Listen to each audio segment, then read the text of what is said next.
Hello everyone, hope you all are doing very well and आप सब बहुत अच्छे होंगे। और आज का जो वीडियो है वो हमारी यूपी पीसीएस 2024 के रिगार्डिंग क्या स्ट्रैटेजी होनी चाहिए। जैसा कि आप सबको पता है कि एग्ज़ाम पोस्टपोन हो गया और आरओ का एग्ज़ाम भी फिर से होगा दिसंबर में, और यूपी पीसीएस के प्रीलिम्स का एग्ज़ाम अक्टूबर में होने वाला है। अभी जो आज से लेकर के 27 ऑफ अक्टूबर तक मोटा मोटी देखें तो 125 डेज बचे हुए हैं। तो उनमें आपकी क्या प्लानिंग होनी चाहिए, बिकॉज़ मेरे पास काफ़ी कमेंट और मैसेजेस आ रहे थे और टाइम की कमी की वजह से हम रिस्पॉन्स नहीं कर पाए। और तो इसलिए मैंने सोचा कि एक वीडियो बनाते हैं जिसमें आपको मैं गाइड थोड़ा बहुत कर सकूं कि मेंस पे फोकस करो या प्रीलिम्स पे करो या दोनों पे करो, और कैसे डे का शेड्यूल होना चाहिए। कुछ लोग एग्ज़ाम पोस्टपोन होने की वजह से बहुत ही आराम से थोड़ा अपनी जो स्ट्रैटेजी उनकी पीक पे अपनी चल रही थी पढ़ाई, वो थोड़ा सा डाउन हो गई है। तो उसको थोड़ा चैनलाइज करने के लिए उन सबसे रिगार्डिंग ये वीडियो है, बहुत कुछ आपको सीखने को मिलेगा। स्टार्ट करते हैं। देखो, जैसे कि 27 अक्टूबर को एग्ज़ाम होने वाला है प्रीलिम्स का। तो अगर आज से हम देखें तो 125 डेज़ लेफ़्ट हैं।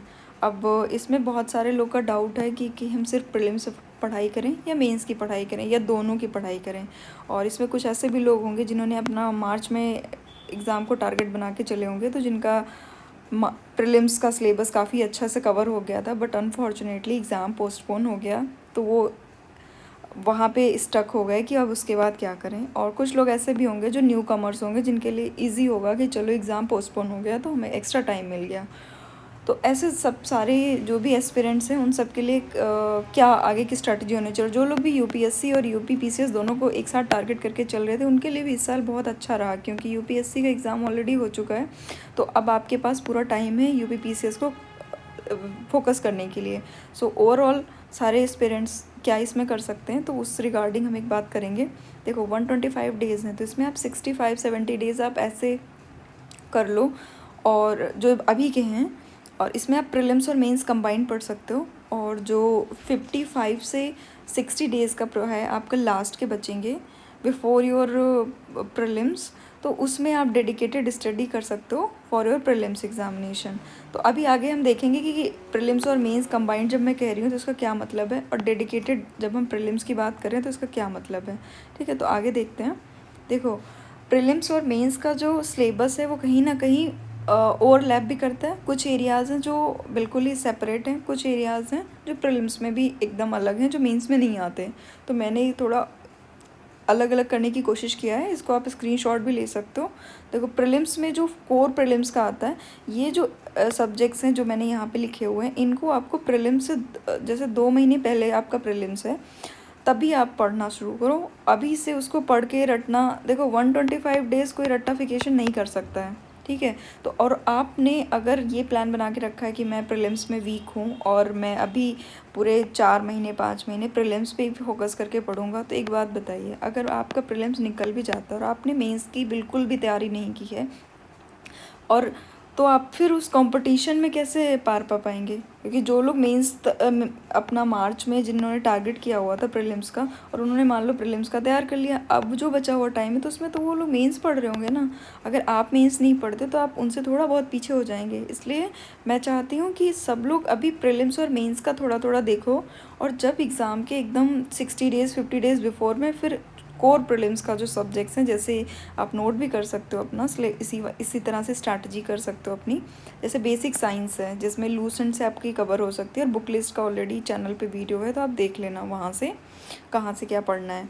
तो बेसिक साइंस है जिसमें बायोलॉजी, जिसमें फिर फिज़िक्स आती, केमिस्ट्री आती है, वो सब प्रीलिम्स में ही पूछते हैं, तो आप वहाँ उसको करना है। सेंसस, अर्बनाइजेशन, एग्रीकल्चर का डेटा, मिनरल का डेटा, करंट अफेयर में बहुत सारी चीज़ें, अवार्ड्स किसको क्या मिले हैं, कौन फर्स्ट है कौन लास्ट है, ये सारे क्वेश्चंस आते हैं। ये सिर्फ और सिर्फ प्रीलिम्स के पॉइंट ऑफ व्यू से ही इंपॉर्टेंट होते हैं, तो इनको 2 महीने पहले ही प्रीलिम्स के पढ़ना है, अभी से पढ़ने का कोई मतलब नहीं है। अब आते हैं कोर मेंस के टॉपिक्स पे जो आपके प्रीलिम्स में काम नहीं आएंगे। और ये जब आपका प्रीलिम्स हो जाता है उसके बाद आप अच्छे से, इनमें कम कम टाइम लगता है कवर करने में, इनको आप कवर कर सकते हो। जैसे फॉर एग्ज़ाम्पल सोसाइटी का टॉपिक है, गवर्नेंस का है, नेशनल रिलेशंस का है, आईआर का, इंटरनल सिक्योरिटी का है, डिज़ास्टर मैनेजमेंट है, वर्ल्ड हिस्ट्री है, एशियन हिंदी है। अब हिंदी बहुत अच्छा स्कोरिंग सब्जेक्ट्स रहता है 150 मार्क्स का, बट इसको आप मेंस के एग्ज़ाम के बाद भी कवर कर सकते हो। और चैनल पे टेलीग्राम पे बहुत सारा कंटेंट हिंदी से रिलेटेड ऑलरेडी पड़ा हुआ है। और जब भी आप प्रीलिम्स क्लियर करोगे तो उसके बाद जो पत्र के स्पेशली वीडियो होते हैं वो सब चैनल पे पड़ा हुआ है कि कैसे आपको पत्र लिखना होता है, वो सब आप कर सकते हो। तो अभी करने की ज़रूरत नहीं है। अब आते हैं प्रीलिम्स और मेन, जो अभी आपको नेक्स्ट 60 से 70 डेज़ के बीच में करना है और कैसे करना हो आगे बताएंगे। उन सारे सब्जेक्ट्स को आप नोट कर लीजिए। अगर आप इन सब तरीके से काम करेंगे तो निश्चित है कि आप जब प्रीलिम्स क्लियर करके जाओगे तो आप मेंस में बहुत कॉन्फिडेंट अपने को फील करोगे। देखो, जो प्रीलिम्स और मेंस में ओवरलैप होते हैं वो एक सब्जेक्ट है पॉलिटी, फिर दूसरा हिस्ट्री है। हिस्ट्री में भी modern history, medieval, ancient. Art and culture का इतना एग्ज़ाम में इम्पॉर्टेंस प्रीलिम्स में नहीं है क्योंकि यूपीपीसीएस में तो नहीं पूछता है, बट अगर मेंस में देखें तो कुछ एक आध क्वेश्चन आ जाते हैं आर्ट एंड कल्चर से हैं, उसकी बात करेंगे आगे। ज्योग्राफी है, फिर इकोनॉमी है, इन्वायरमेंट है और एक इथिक्स है। अब आप कहोगे ये प्रीलिम्स में नहीं आता, बट इथिक्स जीएस 5 और 6 को मैंने सेपरेटली रखा है कि इसको बिफोर प्रीलिम्स आप अपने तैयार कर लो, बिकॉज आपके पास अभी टाइम है। तो देखते हैं कैसे अप्रोच करना है। ठीक है, अप्रोच करने का तरीका सबसे बेस्ट जो मैं बता सकती हूँ वो ये है कि आप कोई भी सब्जेक्ट पढ़ रहे हो, लेट से पॉलिटी पढ़ रहे हो, तो पॉलिटी का आपने टॉपिक पढ़ा, लेट से preamble, fundamental duty, fundamental right, DPSP, इसको आप पढ़िए। उसके बाद इसके आप नोट्स बनाइए और इसी से रिलेटेड जो भी आंसर्स आपको लिखने हैं, क्वेश्चन आंसर, कोई भी क्वेश्चन पीवाईक्यू में मिला या फिर कोई टेस्ट सीरीज़ में मिला, आप उसको आंसर कर लिखिए। इस तरह का आपका शेड्यूल होना चाहिए अगले 70 डेज़ में कि पढ़ रहे हैं, फिर नोट्स बना रहे हैं छोटे छोटे, और फिर हम आंसर कर रहे हैं। और नोट मेकिंग के लिए मेरे पास बहुत क्वेरीज़ आई हैं, तो मैं नोट मेकिंग पे एक सेपरेट वीडियो बना दूँगी। अभी 1-2 दिन के अंदर ही मैं सोच रही हूँ कि इसको एनी हाउ अपलोड कर दूँ कि कैसे नोट आपको बनाने हैं छोटे छोटे और क्रिस्प नोट बनाने हैं। और नोट मेकिंग तो बहुत ही ज़रूरी पार्ट होता है एग्ज़ाम का, तो उस पर मैं सेपरेट ले आऊँगी, उसका आप चिंता मत करिए। बस आप स्ट्रेटजाइज़ करिए अपनी स्ट्रैटेजी की, अपना प्लान कैसे लेकर चलना है। तो टॉपिक पढ़िए, कोई भी नोट्स बनाइए और उससे आंसर राइटिंग करिए। अब आप सोचेंगे कि 70 डेज़ क्यों मैं कह रही हूँ, क्योंकि मैं चाहती हूँ कि ना आप लोग अगले 70 दिनों में आप एक एटलीस्ट 4 से 5 क्वेश्चन हर दिन आप लिखिए, क्योंकि 70 दिन आप लिखेंगे ना तो आप कई सारे एस्पिरेंट से बहुत आगे हो जाएंगे। आपकी कंसेप्चुअल क्लैरिटी बढ़ेगी, आपको कॉन्फिडेंस आएगा और आप ना अभी से 125 दिन आप प्रीलिम्स नहीं पढ़ सकते, एमसीक्यूज़ नहीं रट सकते। लास्ट के 60 डेज हैं तो उसकी आप चिंता मत करिए, भरोसा रखिए खुद के ऊपर। दूसरा काम जो करना है वो ये कि कोई भी 2 बुकलेट उठा लीजिए जीएस 5 और 6 पेपर की। इसके लिए भी मेरे पास काफ़ी क्वेरीज़ थी, कुछ इस ईयर के भी जो सेलेक्ट नहीं हो पाए, वो लोग कह रहे थे कि मेरे 66 नंबर आए हैं, बहुत कम नंबर आ रहे हैं 5 और 6 में। तो इस बारी 5 और 6 में सबके नंबर कम आए हैं, उसकी मत चिंता करिए। सिलेबस इसका निकालिए, सिलेबस के जितने भी टर्म्स दिए हुए हैं उन टर्म्स पे आपके पास रेडी टू राइट मटेरियल होना चाहिए। और वो कहाँ से होगा, कोई भी 2 बुकलेट उठा लो, चाहे आप, मैं किसी कोचिंग का नाम नहीं लूँगी, लेकिन किसी का भी आप उठा सकते हो जो आपकी पसंद का हो। घटना चक्र ने भी निकाली हुई हैं और दृष्टि की भी है, मार्केट में बहुत सारी लोग की है। तो आप कोई भी, पिछली बार भी मैंने यही कहा था कि कोई भी 2 बुकलेट उठा लो और बस वो कितनी 150 या 200 पेजेस की होंगी, एक बार सिर्फ आप रीड कर डालो। एक बार 5 का, एक बार 6 का पढ़ लो, ताकि आपको एक फेयर आइडिया मिल जाए कि दोनों पेपर्स में हो क्या रहा है। फिर आप क्या करो कि सिलेबस वाइज आपने कोई भी टॉपिक लिखा और उसमें से आपको गूगल करना है कि गूगल पे उससे रिलेटेड कुछ मिल रहा है क्या, अगर मिल रहा है तो वो लिख लो। और बुकलेट से जो आपको समझ में आ रहे हैं 4-5 पॉइंट, तो ये लिख लो। इससे क्या होगा, 5 और 6 आपका रफली तैयार हो जाएगा और आपको कॉन्फिडेंस आएगा। ऐसा नहीं लगेगा ना कि लेफ़्ट आउट 5 और 6 हो गया है। तो ये पहले ही कवर कर लो। और अभी क्या है कि हमें देखने के लिए 5 और 6 का PYQ है अवेलेबल 2023 का, तो वो आप PYQ उसका सॉल्व करके रख लेना। सिर्फ एक ही पेपर है हमारे पास एज अ रेफरेंस, तो हम उसको सॉल्व करके अच्छे से रख लेंगे और हमें इससे काफ़ी कुछ आइडिया लग सकता है कि 5 और 6 में आगे क्या आ सकता है। एक और काम करना है, इथिक्स को अपने प्रिपेयर करके अभी से रख लीजिए। कुछ लोगों ने तो पहले से प्रिपेयर कर लिया, तो अच्छी बात है, उसको एक बार रिवाइज़ करिए और उसका आंसर राइटिंग करिए। जिन लोगों ने अभी तक नहीं किया एथिक्स उनसे भी मैं कहूँगी कि पहले आप एथिक्स कर लो, कोई भी बुकलेट ले लो। दृष्टि की भी मार्केट में बहुत अच्छी बुकलेट आती है एथिक्स की, ये या फिर आपके पास कोई भी नोट्स हैं, कहीं से भी आपने पढ़ा है तो वो सफिशिएंट है। और कहीं से भी कुछ भी पढ़ा है तो लेकिन अपने शॉर्ट नोट ज़रूर बनाइए। इंटीग्रिटी पे अपना एक शॉर्ट नोट, हर एक कीवर्ड पे टॉपिक सिलेबस के आपका एक रेडी टू राइट मटेरियल होना चाहिए। ये आप तभी कर सकते हैं जब आप पढ़ेंगे और फिर उसको शॉर्ट नोट में लिखेंगे और फिर आंसर राइटिंग करेंगे। तो GS 5, 6 एथिक्स और जो भी हमने प्रीवियस टॉपिक्स बताए हैं, polity, history, geography, environment, economy, इन सबको आप अभी से करिए। अब हम आगे देखते हैं कि कैसे इनको आपको करना होगा। तो देखो, हमारे पास 2018 से 2023 तक के 6 ईयर्स के पेपर्स अवेलेबल हैं। 2023 में हमारे पास 5 और 6 के भी एक्स्ट्रा पेपर्स हैं और रेस्ट में 4 सब्जेक्ट्स के 1, 2, 3, 4 GS के पेपर्स हैं। तो इतना आप अगर PYQ पहले करेंगे और सिलेबस के साथ में, तो आपको एक फेयर आइडिया लग जाएगा और आपके पास एक PYQ का आंसर्स बैंक भी तैयार हो जाएगा। हर एक ईयर वाइज चलिए कि 20 लेट से हमें 2018 से शुरू करना है तो 2018 के सारे क्वेश्चन हमने लगाए और हमने जब क्वेश्चन आंसर करना है तो साइड में काफ़ी मार्जिन में जगह छोड़ देनी है। क्वेश्चन लिखो और उसके नीचे उसका आंसर लिखो और साइड में मार्जिन छोड़ दो, ताकि जब आप कहीं से भी उस क्वेश्चन से रिलेटेड कुछ मटेरियल पाते हैं, आपको लगता है कि आपने कुछ छोड़ दिया है, तो आप वहाँ उसको ऐड कर सकते हो। जब आप प्रीलिम्स के बाद पढ़ने जाओगे ना, तो आपको लगेगा कि आपके पास पहले से कितना material available, you will feel very confident. तो PYQ कर लेना, जो अभी 60-70 डेज़ है, इसमें आप आराम से PYQ कर सकते हो। और लेट से अगर हम देखें तो अराउंड 480 क्वेश्चंस होंगे। अगर 480 क्वेश्चंस है, आप डेली 7 क्वेश्चंस या 10 क्वेश्चंस का टारगेट बना के चलते हो, तो आप इजीली 6 ईयर्स के पेपर्स आप अपने सॉल्व कर सकते हो। ठीक है। फिर दूसरा जो पॉइंट है कि टॉपर्स की बुकलेट पढ़ना। जैसे कुछ लोग का ये रहता है ना कि मैं आंसर नहीं लिख पा रही हूँ या लिख पा रहा हूँ कि कैसे लिखना है, तो इसमें आपको सबसे हेल्प करेगा कोई भी टॉपर की बुकलेट आप उठाओ, उनकी टेस्ट सीरीज़, उनकी आंसर राइटिंग देखो कैसे उन्होंने किया है, कैसे बॉडी लिखा है, कैसे इंट्रो, फिर कंक्लूज़न, ये सब कैसे किया हुआ है। तो उससे रेफरेंस ले करके फिर अपना देखो, अगर 125 वर्ड्स में लिखना है तो उतने में ही लिखो, 150 वर्ड्स का है तो उतने में लिखो। ये सब खुद से करके आएगा आपको। और सोचिए ये अगर आप अभी कर ले रहे हो तो जब आप प्रीलिम्स क्लियर करोगे तब उसके बाद आप ना उसमें टेंशन वाले जोन में नहीं रहोगे कि मुझे एकदम से कुछ नहीं आता है। ठीक है। एक काम और कर सकते हो कि से मार्केट में बहुत सारे इंस्टीट्यूट के मेंस के बहुत बुकलेट्स रहती हैं, उसमें क्या रहता है, उन्होंने क्वेश्चन आंसर को भी दिया रहता है कि टेस्ट सीरीज चलाते हैं पेड वाली। अगर आप पेड ज्वाइन नहीं कर पाते हो तो मार्केट में उस टेस्ट सीरीज़ के क्वेश्चन और उसके अलॉन्ग विद देयर आंसर्स की अवेलेबल रहते हैं। तो कोई भी का उठा लो। जैसे ज्योग्राफी के हैं तो 10 अगर टेस्ट पेपर आपको कहीं से मिल रहे हैं, उनकी एनालिसिस के साथ में ख़रीद लो। पॉलिटी के हैं, ख़रीद लो। फिर उसको अपने आप से अपने वर्ड्स में सॉल्व करो। उस क्वेश्चन उसका देखो, क्वेश्चन किसी कॉपी पे लिखो, फिर उसकी आंसर राइटिंग करो। फिर आप मैच करो जा कर के कि अच्छा मैंने क्या पॉइंट्स मिस कर गए और क्या पॉइंट्स इसमें एक्स्ट्रा दिए हुए हैं, वहाँ के उठा के इसमें रख लो। इससे धीरे धीरे करते हुए आपकी आंसर राइटिंग स्किल बहुत अच्छी होती जाएगी और मटेरियल भी तैयार होता जाएगा।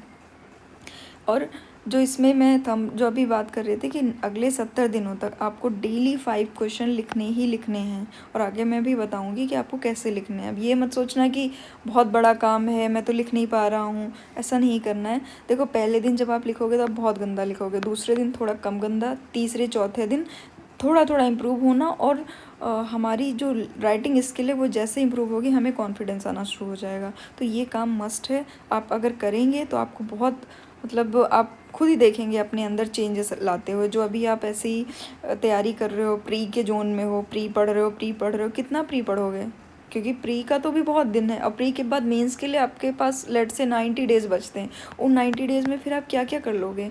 आपको एथिक्स फिर से करना, GS 5-6 करना है, फिर कोर जो मेंस के टॉपिक हैं वो भी करने हैं, तो वो बहुत ही जम्बल्ड हो जाएगा। इसलिए बेटर है कि आप पहले से ही तैयार रखो।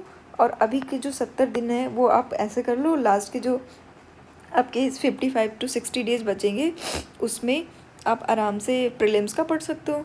तो अभी देखते हैं कि आपका स्ट्रैटेजी क्या रहनी चाहिए रिगार्डिंग कि कौन सा सब्जेक्ट पहले करते हैं। तो इसमें मैंने ऑर्डर ऑफ प्रेफरेंस कुछ लगाया हुआ है। तो देखो, जो अगर कोई भी लेट से 24 जून से स्टार्ट कर रहा है तो मैं एडवाइस करूँगी कि 15 से 20 दिन आप लो, जिसमें GS 5 और 6 को आप कवर कर डालो। अगर 150 पेज की कोई बुकलेट है GS5 की और 150 पेज की, तो टोटल मिला के कितने हो गए 300 पेजेस।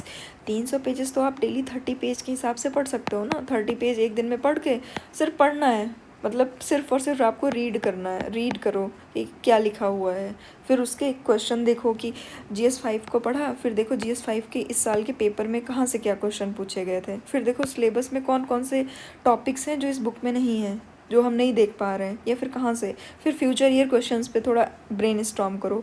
तो ऐसे करोगे तो आपका GS5 और 6 15 से 20 दिन में मुझे लगता है कवर हो जाएगा, अगर आप पहली बार भी पढ़ रहे हो। और कुछ लोग तो ऐसे होंगे जिन्होंने लास्ट ईयर मेंस दिया हुआ है और उन्होंने तो पहले से तैयार कर रखा, तो उनको कम डेज लगेंगे।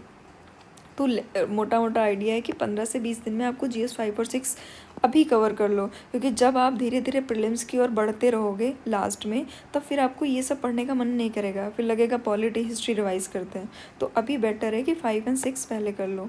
इसी तरह से इथिक्स है, इथिक्स पहले जब 5 एंड 6 कंप्लीट हो जाए तो इथिक्स कर लो। अच्छा, यहाँ पे एक एडवाइजेबल है कि जैसे कुछ लोग को एक ही सब्जेक्ट एक टाइम पढ़ते हैं, मेरे साथ क्या है कि मैं एक सब्जेक्ट एक साथ नहीं पढ़ सकती, मैं 2 सब्जेक्ट साथ साथ पढ़ती हूँ, ताकि मैं एक से बोर हो जाऊँ तो मैं दूसरे से पढ़ लूँ। ठीक है, तो वो करने के लिए अगर आप चाहें तो GS5 6 एक साथ चला सकते हैं। अगर चाहें तो पहले 5 पढ़ा, फिर 6 पढ़ा, फिर इथिक्स पढ़ा। अब कुछ लोग ऐसा भी कर सकते हैं कि 5 एंड 6 भी पढ़ रहे हैं थोड़ा थोड़ा, और इथिक्स भी टॉपिक वाइज कर रहे हैं। तो it's totally up to you. देखो, सबकी स्ट्रैटेजी अपनी अलग अलग होती है। मैं एक रफ फ्रेमवर्क प्रोवाइड कर रही हूँ, सबकी अपनी अपनी अलग स्ट्रैटेजी है, तो जो सूटेबल हो वो आप करिए। तो 15 से 20 दिन GS5 6 में एंड 15 से 20 दिन में इथिक्स का। ये अगर आप इथिक्स का कोई भी एक टॉपिक लिया, टॉपिक पे आपने दृष्टि की बुकलेट से या कोई भी बुकलेट या आपके पास कोई भी नोट्स है उससे पढ़ा, तो हर एक टॉपिक में अभी नोट मेकिंग का अगला वीडियो में बताऊंगी, लेकिन यहाँ भी थोड़ा बता रहे हैं। जैसे इंटीग्रिटी सपोज आपने पढ़ा, तो इंटीग्रिटी में क्या लिखना है कि आपको डेफिनेशन क्या होती है, फिर कोई एग्जाम्पल लिख लिया, फिर पर्सनल लाइफ एग्जाम्पल लिख लिया, फिर इंटीग्रिटी का कितने कोई पर्सपेक्टिव हो सकते हैं, कई टाइप की इंटीग्रिटीज़ होती होगी, फिर इसका यूज़ क्या एडमिनिस्ट्रेशन में, ख़त्म। इससे ज़्यादा कुछ नहीं लिखना होगा ना। एक दो कोटेशन अगर आपको कहीं से अच्छी मिल जा रही हैं तो लगा दिया, हो गया टॉपिक ख़त्म। तो ऐसे आपको बनाना होगा। और जब आप इथिक्स और ये सब कर लोगे ना, तो लास्ट के जो 30 डेज बचते हैं ना, 40 दिन के बाद, उसमें polity, history, geography, environment, economy, इन सब सारे सब्जेक्ट्स का आप छोटा छोटा नोट्स, हालांकि पहले से ही कुछ लोगों ने बना के रख लिया होगा, तो इन सारे डेज में आपको इसको मेंस के तरीके से रिवाइज़ करना है कि मेंस के पर्सपेक्टिव से, कि इसमें सपोज़ पॉलिटी से कहाँ कहाँ से मेंस से क्वेश्चन आ रहे हैं। तो जब इन दोनों की आप आंसर राइटिंग कर लोगे, तब फिर आप पॉलिटी, हिस्ट्री, ज्योग्राफी इसको मिक्स भी आंसर राइटिंग कर सकते हो, या फिर सब्जेक्ट वाइज भी आंसर राइटिंग कर सकते हो। तो एक रफ आइडिया है, आप ऐसे कर सकते हो। अब देखो, डेली शेड्यूल आपका क्या होना चाहिए। अगर दिन का टाइम टेबल, मैं नहीं कहूँगी आपसे कि 10 घंटा 12 घंटा पढ़ो, कोई ज़रूरत नहीं है, लेकिन 7 to 8 आवर्स तो हर कोई जो ट्रू एस्पिरेंट है, सीरियस एस्पिरेंट है, वो निकाल सकता है। तो आई मस्ट एडवाइज़ कि आप सब लोगों को भी ये सब फॉलो करना है कि 7 से 8 घंटा डेली पढ़ो, कंसिस्टेंट रहो प्रिपरेशन में। आप कम टाइम, धीरे, एक दिन में अगर आप कम भी पढ़ रहे हो तो कोई चीज़ नहीं है, टेंशन की बात नहीं है, आपका सिलेक्शन हो जाएगा। बस डेली पढ़ो, ऐसा नहीं कि एक दिन 18 घंटे पढ़ लिए और 4 दिन फिर पढ़ाई ही नहीं किया। अब डेली टाइम शेड्यूल में मैंने 2 स्लॉट्स में बांटा हुआ है, एक तो आप मेंस का पढ़ते हो, एक तो प्रीलिम्स का। अब यहाँ से आपका बहुत चीज़ें प्रीलिम्स की कवर हो जाएंगी। जिनको भी प्रीलिम्स में वीकनेस है या डाउट फील हो रहा है, उनको भी डरने की ज़रूरत नहीं है। आप 2 घंटे बस प्रीलिम्स को, अभी जो नेक्स्ट के 70 दिन है उनमें सिर्फ 2 घंटा प्रीलिम्स को दो, बाकी सारा टाइम आपको मेंस का डेडिकेटेड होना ही चाहिए। अदरवाइज़ मतलब आप सीरियसली बात को नोट कर लो, आप चाहे जितने पुअर प्रीलिम्स में हो, लेकिन आप मेंस को नहीं छोड़ सकते। आप प्रीलिम्स क्लियर करोगे, मेंस में क्या करोगे फिर, ये बताइए। मेंस 90 डेज़ में आप थोड़ी निकाल लोगे, बहुत सारे सब्जेक्ट्स होते हैं ना। तो बिफोर प्रीलिम्स आपको थोड़ी, या तो आपने पहले से लिख रखा है मेंस वगैरह, तो आपको आइडिया होगा। अदरवाइज़ प्रीलिम्स का टेंशन आपको नहीं लेना है, क्योंकि डेली अगर आप 25 MCQ कर रहे हो एनालिसिस के साथ में, और ये काम 1 घंटे में कंप्लीट हो जाता है। 25 क्वेश्चन लगाए, फिर देखा कि 25 में से कौन से क्वेश्चन आपने गलत किए, कौन से सही किए। जहाँ पे गलत किया तो देखो जाके क्यों गलत किया, या तो सिली मिस्टेक्स हुई होगी, या तो आपका कोई सब्जेक्ट पुअर होगा तो उसको रिविज़न करने की ज़रूरत है। और एनालिसिस पढ़ लो ताकि आपको फेयर आइडिया रहे। ऐसे करके आप अगर सोचो, इस एक वीक आप करते हो 7 डेज़ में, तो आप कितने क्वेश्चन कर जा रहे हो, फिर तो आप डेली आप कुछ बिना किए 2 घंटे सिर्फ आप सिटिंग लगा रहे हो, उसमें आप 25 MCQ कर ले रहे हो, उसका एनालिसिस कर ले रहे हो। धीरे धीरे 70 दिन में तो बहुत पाइलअप होता जाएगा। फिर जो भी CSAT में पुअर हैं वो CSAT का टाइम डेडिकेट कर सकते हैं 1 घंटे के लिए। उनको कुछ नहीं करना है, सिर्फ अपना PYQ लो, PYQ लगाओ, उसको देखो कैसे क्या आ रहा है। मैथ्स जिनको पुअर है वो अपना मैथ्स करें, जो हिंदी में पुअर है वो हिंदी करें, जो इंग्लिश में पुअर है वो इंग्लिश करें। अपनी वीकनेस अपनी स्ट्रेंथ पे काम करो इन 2 घंटे में। अब जो CSAT में पुअर नहीं है वो इधर का 1 घंटा मेंस को डेडिकेट कर सकते हैं। बट ये स्ट्रैटेजी रफ है। फिर 6 जो आर्ट्स का मेंस स्टडी का जो शेड्यूल है उसमें आपको ये करना है कि कोई भी सब्जेक्ट पढ़ा उसके शॉर्ट नोट बनाएं। एक सब्जेक्ट एक साथ पढ़ सकते हो या फिर 2 सब्जेक्ट आप चला सकते हो कि आधे टाइम ये पढ़ा, आधे टाइम कोई दूसरा सब्जेक्ट पढ़ा। फिर उसके शॉर्ट नोट बना के रख लिए, और शाम को या टहलते वक्त या कभी भी आप दिमाग में सोने से पहले क्या कर सकते हो कि एक्टिव रिकॉल कर सकते हो कि मैंने अच्छा फ़लाने टॉपिक में क्या क्या पढ़ा था। ठीक है, तो ऐसे करके आपको बहुत सारे एक्टिव रिकॉल से आपका प्रीवियस जो भूल रहे होगे वो सब चीज़ें रिकॉल होती रहेंगी, और आपको बिना नोट्स ओपन किए बहुत चीज़ें रिवाइज होती जाएंगी। डेली आपको 1 घंटे बैठ के सिटिंग आवर्स में पहले स्टार्ट करिए कि 1 घंटे में 5 क्वेश्चन लिखेंगे, फिर आप एफिशिएंसी बढ़ाइए 6 क्वेश्चन, फिर बढ़ाइए 7 क्वेश्चन। मतलब आपको डेली 1 घंटा सिटिंग आवर्स में लिखना। अब इसमें आप जैसे मैंने बताया आप PYQ भी कर सकते हो 2018 से 23 तक के। जब PYQ आपके हो जाए कंप्लीट तो इसको जो मैंने बताया कि आप मेंस की कोई भी टेस्ट सीरीज़ बोरो कर लीजिए मार्केट से, और उसको आप लगाइए, तो वहाँ से भी आपको फेयर आइडिया मिल जाएगा। अगर इतना भी नहीं है तो टेस्ट कॉपी टॉपर्स की हैं उनके क्वेश्चन निकालिए और ख़ुद के आंसर लिखिए सिटिंग 1 घंटे की सिटिंग में, और फिर उनके आंसर से अपना मैच करिए कि कितना आपका बन रहा है कितना नहीं बन रहा। तो इस तरह से आप धीरे धीरे करके मेंस का प्रिपरेशन कर सकते हो, और ये ओवरऑल स्ट्रैटेजी है। बाकी नोट मेकिंग पे मैं एक वीडियो लेकर के आऊँगी ताकि आपको पता चले कि नोट मेकिंग असली में कैसे करनी है। क्योंकि कुछ लोग को मैंने देखा है वो नोट मेकिंग करते हैं तो उसमें एक बुक का दूसरा बुक बना देते हैं बनाते बनाते, और फिर खुद ही कंफ्यूज हो जाते हैं कि इसमें मैंने लिखा क्या क्या नहीं लिखा है। तो उसका मैं कोशिश करूँगी। और बाकी यार तुम लोग सब लोग अच्छे से पढ़ ही रहे हो। मैंने जूम मीटिंग भी लिया था उस पर टेलीग्राम पे, और सेशंस वहाँ पे होते रहते हैं, तो वहाँ पे भी मुझे पता चला था कि पढ़ रहे हैं काफ़ी लोग, काफ़ी सीरियसली मेहनत कर रहे हो। सबकी मेहनत रंग लाएगी, और मेहनत का यार कोई तोड़ नहीं है। मेहनत करो अच्छे से और कंसिस्टेंट रहो अपनी प्रिपरेशन में। ये मत सोचो कि एग्ज़ाम पोस्टपोन हो गया। जो सीरियस कैंडिडेट होते हैं उनके लिए एग्ज़ाम पोस्टपोन होना बहुत ही ख़राब चीज़ होती है, और जो कुछ लोगों के लिए अच्छा भी होगा। जैसे मान लो कुछ लोग कहीं काम में फंसे हुए होंगे, उनको समय नहीं मिल पा रहा होगा, अभी अक्टूबर में हो गया तो आराम से पढ़ सकते हैं। तो ये दोनों के लिए विन विन सिचुएशन रहती है। बट ट्रू एस्पिरेंट्स वही होंगे जो जब तक कि एग्ज़ाम और जब तक कि फाइनल PDF में उनका नाम नहीं आ जाता ना, वो तब तक कंसिस्टेंटली पढ़ते रहते हैं। उनको एग्ज़ाम कब हो रहा क्या इससे उनको ज़्यादा फ़र्क नहीं। उनको बस ये है कि मेरा टारगेट्स जो हैं डेली के वो मीटअप हो रहे हैं कि नहीं, और यही आपको असली सक्सेस की तरफ ले जाती। आप डे बाय डे जो सक्सेस पाते हो ना, वही आपकी एंड होती है टोटल सक्सेस में। आप अपना एक डेली शेड्यूल बनाओ, उस शेड्यूल को आप रिगरसली फॉलो करो। 6-7 घंटे की पढ़ाई के बाद आप अपनी जो पर्सनल लाइफ है उसको एंजॉय करो, हेल्थ अच्छी रखो। एट द एंड आपको अच्छी सक्सेस मिलेगा। और इथिक्स के लिए चैनल पे पहले से एक वीडियो पड़ा हुआ है, मैं इसको पिन कर दूँगी, तो वो देख सकते हो। इस बुक कौन कौन सी फॉलो करनी है किस सब्जेक्ट के लिए, वो भी पड़ा, वो वीडियो है ऑलरेडी, वो भी आप देख सकते हो। बाकी कोई कमेंट हो कोई क्वेरी हो तो आप पूछ सकते हैं। And all the best.